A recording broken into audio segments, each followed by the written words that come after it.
Hi, this is Gene Basler in Houston, Texas.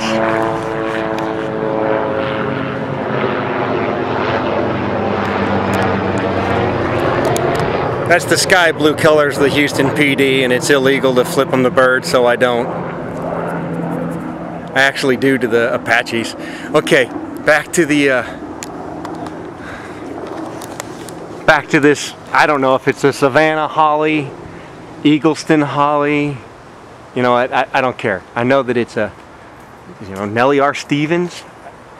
But what I do want to show you is these guys don't get a lot of problems, right? But when they do, they result in a generally off-color appearance, and the leaves themselves look really damaged. This almost looks like the underside, the top side of a leaf that has scaled infestation on underneath it. So if this was, say, a regular Yaupon or a Chinese holly, Burford holly, and you were to see this discoloration here, you would have a good chance of flipping it over and seeing scale.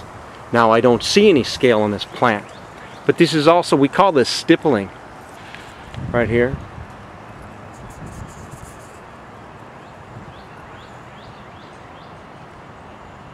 General off-color appearance and little spotty places where there's a splotchy appearance to the leaves. This one's actually got some aerified mite damage, hence the, where's my hand? This one. See that? As I jiggle it, you'll see that it's deformed. I highly suspect that to be aerified mite damage. Now, I found thrips, and I found a mite crawling on this one. This is a macroscope. You can buy it at my Amazon store.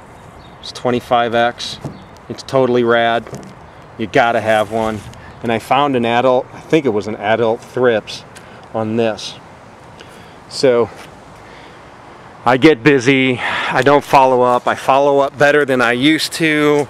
If you leave a comment and say, hey, weren't you going to look at that thrips and mite under a microscope and show it to us in a part 2 of this, I'll try to remember to do it. It's a super busy time of year, and I'm glad to be busy, especially after this past winter. Back to the holly. Okay, these are generally a low maintenance tree, and they keep their shape even after they outgrow their site. Here's another one way over here, past those two little gem magnolias. There's a Savannah or Nellie Stevens holly over there on the right. They got a nice shape, you know, but they can generally be made to look better and have fewer problems if we take care of this. I just randomly grabbed 2 leaves that I thought looked poorly. One had a thrip, fast-moving thrip walking down the underside of the leaf on the mid-vein, and the other one had a fast-moving mite walking on it. I just, you know, if I do a random sampling and I find a pest insect on each, then it's heavier than it might initially appear. This was putting on new foliage, which we want to protect. They're getting tired of feeding on the leathery old senescent foliage, and so as the new foliage emerges, that's what we want to protect. Info at wideworldoftrees.com. Thank you for tuning in. This is Gene Basler. I welcome your comments and questions.